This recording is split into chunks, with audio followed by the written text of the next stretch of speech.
नमस्कार। मैं पविता कुशवाहा, नवादा शमशाबाद आगरा से।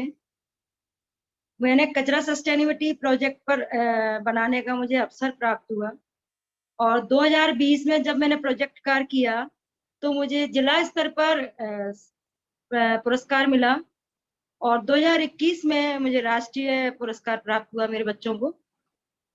इसके जुड़ने की कड़ी में हमारे यहाँ आगरा की भावना सिंह गाइड कैप्टन थी।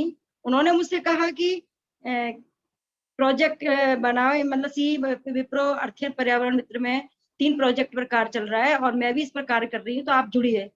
तो मुझे 3 प्रोजेक्ट में से मुझे कचरा सस्टेनेबिलिटी का प्रोजेक्ट सही लगा।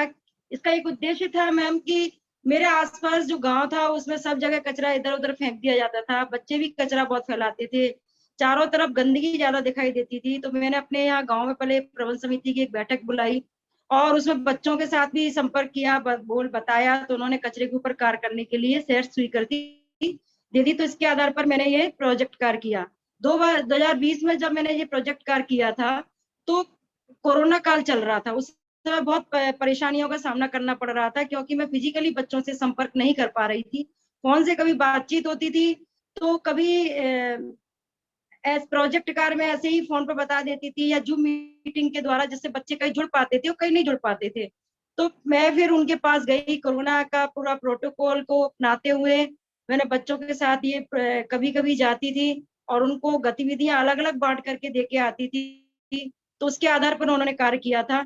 तो कुछ कमियां मेरी रह गई थी जिसकी वजह से जिला स्तर पर ही वो प्रोजेक्ट रह गया और उन कमियों को मैंने ध्यान से देखा। मैंने पूछा भी टीम से, तो सर ने बताया कि आप पुनः अपनी थीसिस को पढ़ो, प्रोजेक्ट कार्य को, और देखो कि आपकी क्या कमियां हैं। देखा तो मुझे निबंध में और कुछ गतिविधियां जोड़ते हुए मैंने उसको नहीं लिखा था, तो उस पर मैंने ध्यान दिया। इस बार जब मैंने प्रोजेक्ट कार्य किया तो बच्चों के साथ पहले चर्चा करती थी बैठ के कि हमें ये गतिविधि करनी है, इस पर चर्चा करना, फिर श्याम पट्ट पे उनको समझाना और निर्देश देना कि हमें ये गतिविधि किस प्रकार से करनी है। बच्चे उसी प्रकार से उस गतिविधि को करते थे और मैं ऑब्जर्व करती थी कि बच्चे क्या सोच रहे हैं, किस तरीके से इस गतिविधि को कर रहे हैं, बच्चे क्या सीख रहे हैं, क्या परिवर्तन बच्चों में आ रहा है, ये मैं साथ के साथ नोट करती जाती थी। जैसा कि बुकलेट में बताया गया मैम कि हमारे यहाँ गतिविधि है ए, जिसमें कि अनिवार्य है और एक चयनात्मक गतिविधि है।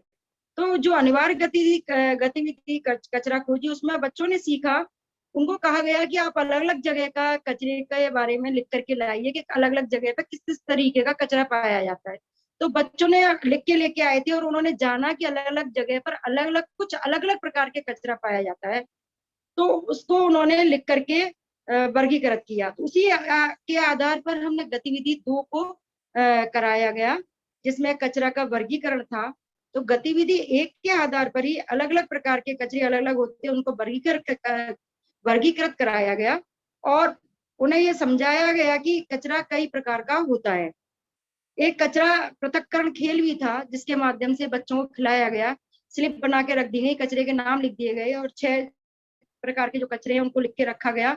तो स्लिप उठवाई जाती, बच्चे बताते हैं कि ये किस प्रकार का कचरा है, तो उसी उसको बॉक्स में डाल के वो पर्ची डालनी पड़ती थी। उसमें हमने अपने विद्यालय के सभी बच्चों का प्रतिभाग करवाया था जिससे कि बच्चे भी जान सकें कि कचरा क्या होता है और कितने प्रकार का होता है। गतिविधि हमारी 3 थी।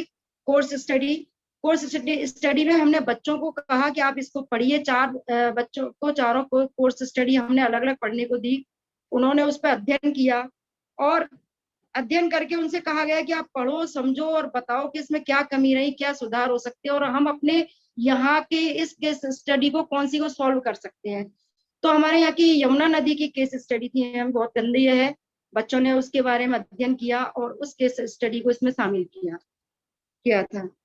कचरा गतिविधि 4 में कचरे का पृथक्करण और कंपोस्टिंग खाद बच्चों को सिखाया गया कि किस प्रकार से, जैसे कचरा हमारे इतने प्रकार का होता है, उसमें से हमें गीला कचरे को पृथक करना है और उस गीले कचरे से कंपोस्ट खाद बनानी है। जो हमारे आसपास के जो पेड़ पौधे हैं उनसे सूखे पत्ते गिरते हैं, उनसे हमें कंपोस्ट खाद बनानी है और ये कंपोस्ट खाद बच्चों को सिखाया गया। साथ में स्कूल के सभी बच्चों को उसमें शामिल किया गया और सभी बच्चों ने कंपोस्ट खाद बनाना सीखा और कचरे का प्रयोग करना सीखा।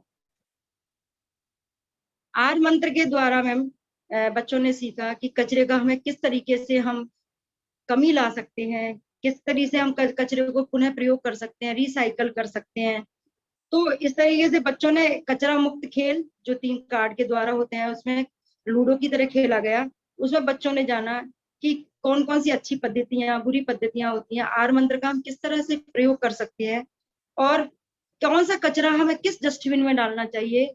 तो इस प्रकार से उन्होंने इस खेल के द्वारा माध्यम से कचरे को कम से कम करने का प्रयास किया। और उन्होंने कुछ बहुत मतलब चीजें बनाई, जैसे कि प्लास्टिक की बोतल से उन्होंने गमले बनाए, फ्लावर स्पॉट बनाए, और काट काट के बोतलों के कुछ अलग अलग आइटम के प्रयोग बनाए। एक ने तो बोतल के अंदर काट के नीचे से कुछ अंदर डाल के फिर उसको जोड़ करके एक सजावटी एक चीज बनाई। पुराने कपड़ों से बच्चों ने घर में जो पैरदान होते हैं वो बनाए, पंखे बनाए। और मतलब कचरे को कम से कम, जैसे रद्दी अखबार आता है तो उससे किस तरीके से हम उसको कवर वगैरह चढ़ा करके रीयूज कर सकते हैं। तो इस तरह बच्चों ने इस आर मंत्र से कम कचरा करने की कोशिश की, और किस तरह से उसको पुनः रिसाइकल कंपोस्ट खाद के द्वारा किस तरह से हम उसको प्रयोग में ला सकते हैं। तो ये सब बच्चों ने सीखा। जब और तब चयनात्मक गतिविधि के अंदर बच्चों ने दो, हमारे एक दादाजी थे 80 साल के, उनका साक्षात्कार लिया। उनके पास वो पहले से ही प्रश्न लिख करके लेके गए थे कि पहले किस प्रकार के शादी समारोह त्योहार मनाए जाते थे, और और अब मतलब किस तरह से उसमें कचरा निकलता था, किस तरह से वो गतिविधियां होती थी उन समारोह में। तो ये सब वो प्रश्न लेके गए थे और उन्होंने साक्षात्कार किया। इसके साथ एक 20 साल की दीदी थी, उनसे साक्षात्कार किया। उनसे उन्होंने प्रश्न पूछे कि आज जो शादी समारोह मनाए जाते हैं उनमें क्या परिवर्तन आया है, किस तरह का कचरा निकलता है, और इसका निस्तारण किस पहले कैसे होता था और अब किस तरह से कचरा का निस्तारण होता है। ये सब बच्चों ने इस गतिविधि के माध्यम से जाना। एक कृषि एग्रीकल्चर कचरा जो होता है, बच्चे खेत में किसान अंकल से मिलने गए दादाजी से, वहां उन्होंने बच्चों ने अपने प्रश्न जो थे मन में वो प्रश्न किए। पूछा कि आप ये कीटनाशक दवाइयां छिड़कते हैं, इससे क्या हानियां होती हैं, इससे कौन सा कचरा निकलता है, कौन सी खाद का आप प्रयोग अधिक करते हैं, इससे क्या हानि होती है, क्या इससे लाभ होता है। ये सब बच्चों ने अपने प्रश्न रखे वहां जाकर के। और उन्होंने ये भी बताया कि जो हमारी देशी खाद होती है उसका प्रयोग करना चाहिए। ये सब बच्चों ने वहां पर जाना। इसी के आधार पर बच्चों ने फिर निबंध लिखा हमारी बी पार्ट का। तो सारी जो मेरी गतिविधियां थी उसको जोड़ते हुए बच्चों ने निबंध का लिखने का प्रयास किया, जिसमें कि जैसे कि कचरा क्या होता है, कचरे का को कैसे हम व्यवस्थित कर सकते हैं, उनके क्या कचरे में क्या क्या हमें मतलब समस्याएं हैं, उनका हम प्रबंधन किस प्रकार से कर सकते हैं। वह हमारे आसपास गांव में बहुत सारा कचरा था जो सड़कों पर फैला रहता था। तो इसके लिए बच्चों ने वहां के ग्राम प्रधान जी से संपर्क किया, पंचायत सदस्य थे उनसे संपर्क किया, और उनसे ये जाना कि इस कचरे का किस तरीके से मतलब हम कम कर सकते हैं, इस कचरे को किस तरीके से हम डस्टबिन में डलवाएं और गांव में कचरे के प्रति जागरूकता लाएं। तो प्रधान जी ने फिर नगर निगम से डस्टबिन बड़ी वाली रखवाई। अब सभी कचरा जो भी गांव में डाला जाता है वो इधर उधर नहीं फेंका जाता है, अब वो डस्टबिन में डाला जाता है, और नगर निगम की जो गाड़ियां आती है वो समय समय पर उसको ले गई जाती हैं। तो ये अभियान हमारे बच्चों ने गांव में चलाया, तो आज कचरा सड़कों पर नहीं फेंका जाता है। इसके साथ ही बच्चों को हम केस स्टडी के माध्यम से यमुना नदी पर लेके गए थे। तो वहां पर बच्चों ने देखा, उनके मन में अपने आप ही ये प्रश्न आने लगे कि नदी, इतना पानी कम क्यों है इसके अंदर, ये इतनी गंदी क्यों है, इसमें इतनी पॉलीथीन, इतनी गंदगी क्यों पड़ी हुई है, ये और ये इतनी गंदी क्यों हो गई, कैसे हो गई, इनको हम कैसे साफ कर सकते हैं। ये सारे प्रश्न बच्चों के अंदर अपने आप ही अंदर उभरने लगे। तो बच्चों ने आसपास पूछा, कई बुजुर्ग लोग भी थे उनसे भी आसपास पूछा, क्या यमुना नदी पहले भी ऐसी गंदी थी क्या, इतना ही कम पानी था। तो वहां उन्होंने बच्चों ने जाना कि पहले इतनी गंदी नहीं थी, अब आसपास जितनी, एक तो झुग्गी झुग्गी झोंपड़ियां बहुत बन गई हैं तो वहां शौच वगैरह भी जाते हैं। एक हमारा धार्मिक वो भी जुड़ जाता है, हमारे पूजा स्थल का जो भी सामान निकलता है वो भी नदियों में प्रवाहित किया जाता है, उसकी वजह से भी गंदगी फैल रही है। और मैं वहां पर आसपास जो कचरा डाला जाता है वो भी नदियों में फेंक दिया जाता है। जितने भी आगरा के जो नाले हैं वो उस गंगा यमुना नदी में खुले हुए हैं, उससे सारे पूरे आगरा की जितनी भी गंदगी है वो उसमें जाके गिर रही है। तो बहुत ज्यादा प्रदूषित हो गई है नदी, इसकी वजह से बहुत गंदगी हो गई है। तो इसके लिए क्या सुझाव हो सकते हैं, ये बच्चों ने आसपास पूछा। और संपर्क किया नगर निगम से कि किस तरीके से आप नाले साफ करवाएं, नाले बंद पड़े हैं। अगर नालों की सफाई हो जाएगी तो ये तक गंदगी यमुना नदी के अंदर नहीं जाएगी। अगर हम यहाँ से आसपास से झुग्गी झोपड़ियां हटवा दी जाए तो सफाई हो सकती है। इस तरीके से बच्चों ने इसका सुझाव देखा और कमी को लाने के प्रयास किया और अपने निबंध में शामिल किया। कई मैम जब ये प्रोजेक्ट कार्य किया तो मुझे कई चुनौतियों का भी सामना करना पड़ा। जैसे कि पहले कचरा नाम सुनते ही बच्चों के नाक मुंह सिकुड़ गए थे, कहने लगे अरे कचरे पर मैम कैसा काम होगा, कचरा। और जब मैंने बच्चों की टीम बनाई मैम तो कई आपस के बच्चे ही उन्हें चिढ़ाने लगे, अरे कचरा, कचरे पर काम करेगा, छी तू तो कचरा कचरे पर काम करेगा, गंदा काम करेगा। तो इस तरह बच्चे थोड़े से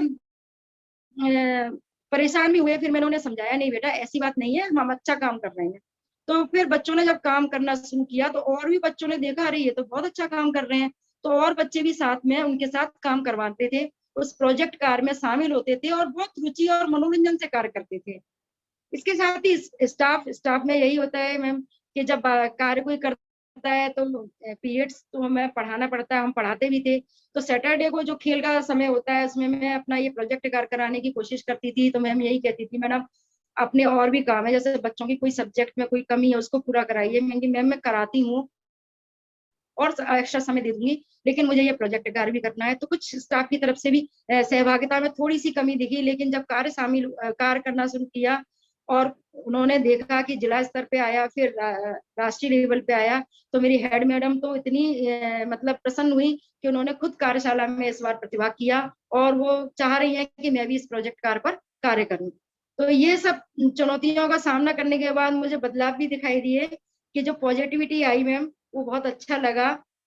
स्टाफ का भी कार्यशाला में प्रतिभा, बच्चों को जो रुचि दिखाई दी थी वो बढ़ चढ़ कर प्रतिभाग। और इस साल तो बच्चे मुझसे ये कह रहे हैं मैम हमें भी लेना, हमें भी लेना। मतलब बच्चे आगे से आगे प्रतिभा करने के लिए उत्साहित हो रहे हैं। बच्चों ने कचरा कम पैदा करना शुरू कर दिया है। मैडम अब बच्चे जो कचरा डालते हैं ना वो डस्टबिन के अंदर डालते हैं, वो डस्टबिन का प्रयोग करते हैं। अधिकांश घरों में अब हमारे यहाँ गांव में जब बच्चों ने जब कंपोस्ट खाद बनाना सीखा तो अपने गांव में घरों में जाके बताया कि हम जरूरी नहीं है कंपोस्ट मतलब एक गड्ढा खोद के भी हम कंपोस्ट खाद बना सकते हैं। हम एक मटका में अगर छेद कर लें तो उसमें भी हम क्या कहते हैं कंपोस्ट खाद मटके के अंदर भी बना सकते हैं। और अपने गीले कचरे, हरा कचरा जो हमारा सब्जी का रसोई से इतना कचरा निकलता है उसको हम यदि कंपोस्ट खाद बनाए और उसको पेड़ पौधों में डालें तो अच्छा होगा। तो उन्होंने गाँव में अधिकांश घरों में कंपोस्ट खाद का निर्माण बनना शुरू हो गया है। कचरे से बच्चे बहुत उपयोगी वस्तुएं बना बना के लाते हैं, स्कूल में भी लेके आते हैं, मुझे दिखाते हैं मैम हमने ये बनाया। तो बहुत अच्छा लगता है। बच्चों को ड्राइंग भी करने का मौका मिला और इसके आधार पर मैडम मतलब ये सब गतिविधियां जी थी ना वो मेरे सब्जेक्ट के रूप में भी थी कि जैसे कि बच्चों ने जैसे कोई कार्य करते थे तो विज्ञान से संबंधित थी कि बच्चे स्वच्छता सीख रहे थे, विज्ञान के समय मतलब से जुड़ी हुई थी, मैथ से जुड़ी हुई थी, भाषा से। तो सारी विषयों से जुड़ी हुई मेरी ये गतिविधियां थी। तो बच्चों को सब्जेक्ट के प्रति भी रुचि पैदा हुई और मेरा प्रोजेक्ट कार्य भी अच्छे से बन सका। इसके लिए बहुत बहुत आभारी हूँ। धन्यवाद।